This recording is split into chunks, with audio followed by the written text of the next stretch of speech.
Hello guys, welcome to my YouTube channel. आज हम solve करेंगे क्लास 9 की एक्सरसाइज 6.2 का क्वेश्चन नंबर 1। क्वेश्चन 1 है, in figure find the value of x and y and then show that A B parallel to C D. ये जो figure given है इसमें हमें एक्स और वाई की वैल्यू फाइंड करनी है और ये जो लाइन ए बी और सी डी इनको पैरेलल शो करना है। तो देखिए, सबसे पहले ये जो एंगल है वाई, ये कितना हो जाएगा 130। क्यों? क्योंकि ये कैसे एंगल है, वर्टिकली अपोजिट एंगल, और जो वर्टिकली अपोजिट एंगल्स होते हैं वो इक्वल होते हैं। तो यहाँ से हमें y की वैल्यू सबसे पहले मिल जाएगी, y इक्वल्स टू 130। क्यों? क्योंकि ये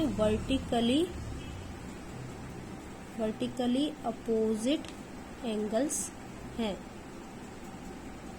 ठीक, अब देखिए y 130 हो गया तो y की वैल्यू तो हमें मिल गई। अब हमें क्या फाइंड करना था, x और फाइंड करना है। तो ये जो x है और y, ये कौन से एंगल है, ये है अल्टरनेट इंटीरियर एंगल। इस तरीके से जब दो लाइन के बीच में एंगल्स बन रहे होते हैं, एक इस साइड और एक इस साइड, तो ये एंगल जो होते हैं ना, ऐसे इनको बोलते हैं अल्टरनेट इंटीरियर एंगल, और ये भी एक दूसरे के इक्वल होते हैं। ठीक, तो हमें यहाँ से लिखेंगे y equals to x. y है वो x के बराबर होगा। क्यों होगा? क्योंकि ये है अल्टरनेट इंटीरियर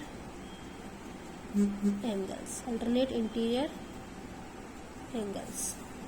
ठीक, तो यहाँ से हमें x की वैल्यू मिल जाएगी, क्योंकि x जो है वो y के बराबर, y x के बराबर, तो x किसके बराबर है, y के बराबर है, और y कितना है 130 डिग्री। तो यहाँ से x की वैल्यू कितनी हो गई 130 डिग्री। y की वैल्यू हमें पहले ही मिल ही चुकी है। ठीक, तो देखिए x की वैल्यू मिल गई और हमें y की वैल्यू, इन दोनों की वैल्यूज हमें फाइंड करनी थी। अब हमें क्या करना है, देखिए हमें शो करना है कि ये जो ए बी है वो सी डी के पैरेलल है। ठीक, तो जो पैरेलल लाइंस होती है ना, उनकी कुछ प्रॉपर्टी होती है, जिनमें से एक प्रॉपर्टी ये भी होती है कि जो उनके अल्टरनेट इंटीरियर एंगल होते हैं वो एक दूसरे के इक्वल होते हैं, दोनों बराबर होते हैं। तो देखिए यहाँ पर मैं प्रूफ कर दिया कि ये दोनों एंगल जो है वो एक दूसरे के बराबर है। एक्स और वाई दोनों की वैल्यू कितनी है 130। तो इससे क्या हो जाएगा, ये प्रूफ होता है कि ए बी और सी डी जो है ना वो पैरेलल है। तो हम लिखेंगे since x and y are alternate interior, since x and y are alternate interior angles, चूंकि x और y अल्टरनेट इंटीरियर एंगल्स हैं, एंड दे आर इक्वल, और वो इक्वल भी हैं, एंड दे आर इक्वल। ठीक, वो अल्टरनेट इंटीरियर एंगल भी है और इक्वल भी है। देन तो क्या होता है, ये होता है कि जो ए बी है ना, then the A B parallel to C D. ठीक, तो देखिए हमने शो कर दिया कि जो ए बी है वो पैरेलल है किसके, सी डी के। अभी हमने क्वेश्चन 1 सॉल्व किया है। अब इसी वीडियो में हम आगे सॉल्व करेंगे क्वेश्चन 2। अब हम सॉल्व करेंगे क्वेश्चन 2। क्वेश्चन 2 है, in figure A B parallel to C D parallel to E F and y ratio z equal to 3:7 find x. इसमें वाई और जेड का रेशियोज गिवन है, और ये गिवन है कि ये दोनों लाइन पैरेलल है और ये दोनों लाइन पैरेलल है। एक्स की वैल्यू, ये जो एंगल एक्स है इसकी वैल्यू हमें फाइंड करनी है। तो देखिए सबसे पहले हम क्या करेंगे, फिगर में जो एंगल गिवन है वो है एक्स, वाई और जेड। ये जो एंगल 1 है ये हमने इसको मान लिया कि ये कौन सा एंगल है, एंगल 1। और ये जो लाइन है ना जो इसकी ट्रांसवर्सल, इसको हम क्या ले लेते हैं, पी क्यू। ठीक, इसको ये हम नाम दे देते हैं पी क्यू। तो अब देखिए ये जो लाइन है ना सी डी और ई एफ, ये भी पैरेलल है, तो इनके बीच में ये जो एंगल बन रहा है एंगल 1 और एंगल जेड, तो ये कौन से एंगल है, ये है अल्टरनेट इंटीरियर एंगल। ठीक, ये अल्टरनेट एंगल्स है।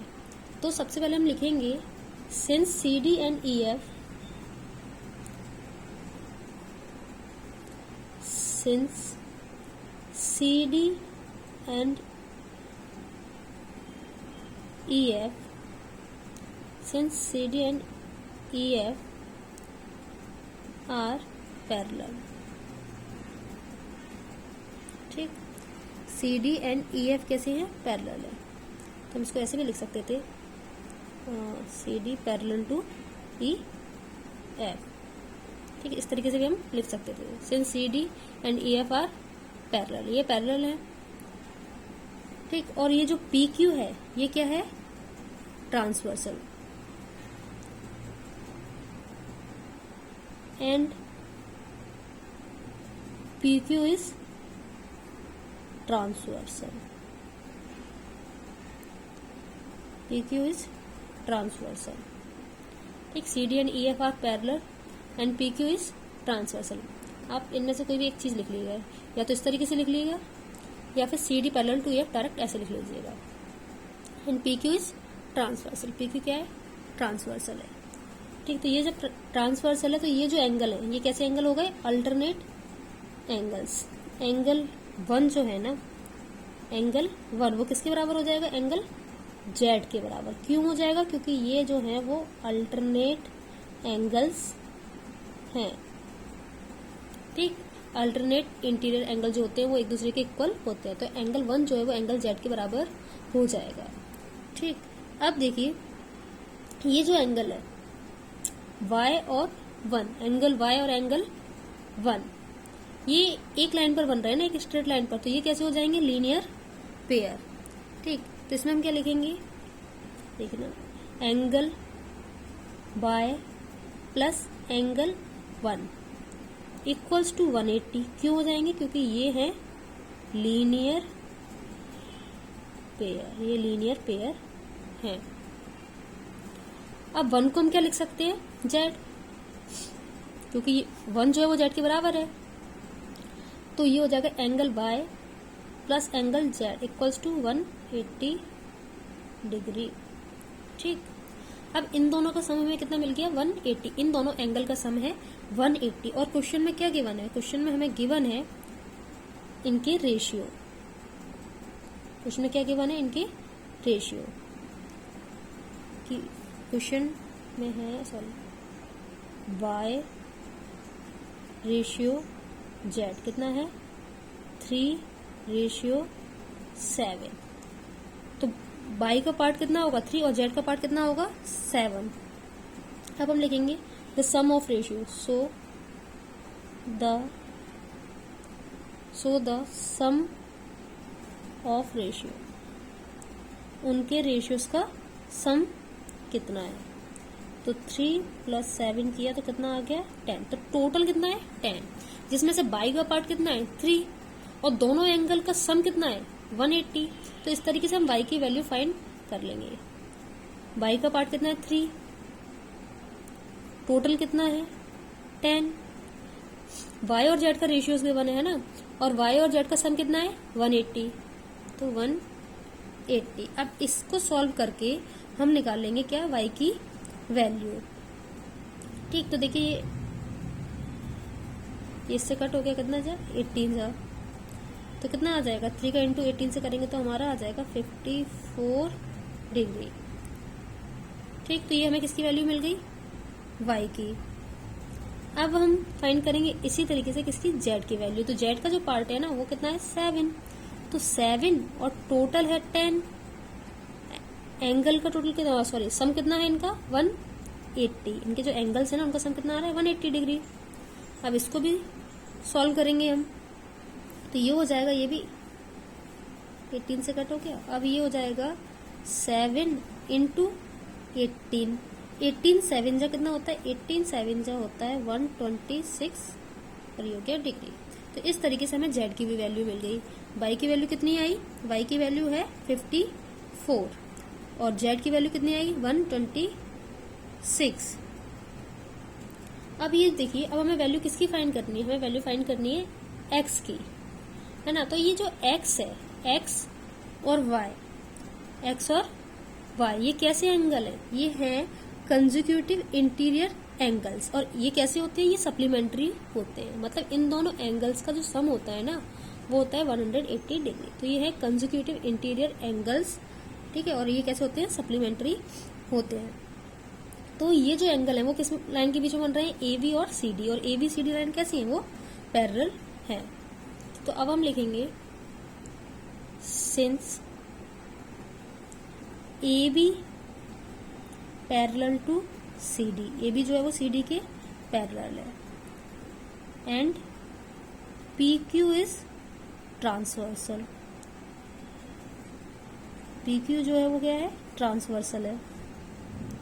ठीक, तो अब क्या होगा, जो एक्स और वाई वो क्या हो जाएंगे, एक्स और वाई सप्लीमेंट्री एंगल्स हो जाएंगे, conjugative interior angles are supplementary. तो हम लिख सकते हैं कि x plus y, x plus y कितना हो जाएगा 180 डिग्री, एक्स प्लस वाई कितना हो गया 180 डिग्री। क्यों हो गया, क्योंकि ये क्या है, ये है कंजिक्यूटिव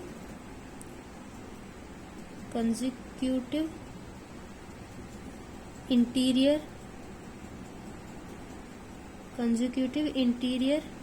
एंगल्स, और ये कैसे होते हैं, सप्लीमेंट्री, आर सप्लीमेंट्री। ठीक, तो ये इसका रीजन हो जाएगा, conjugative interior angles are supplementary. ठीक, तो x प्लस वाई कितना हो गया 180। अब x की तो वैल्यू हमें फाइंड ही करनी है, y की वैल्यू हमें मिल गई, कितनी है 54 इक्वल्स टू 180। ठीक है, 54 इक्वल्स टू 180। अब ये जो 54 डिग्री है ना, ये 180 में से हम इस 54 को क्या करेंगे, माइनस कर देंगे, तो कितना आ जाएगा, x की वैल्यू आ जाएगी हमारी 126 डिग्री। ठीक, तो देखिए x की वैल्यू हमने फाइंड कर ली। Thank you.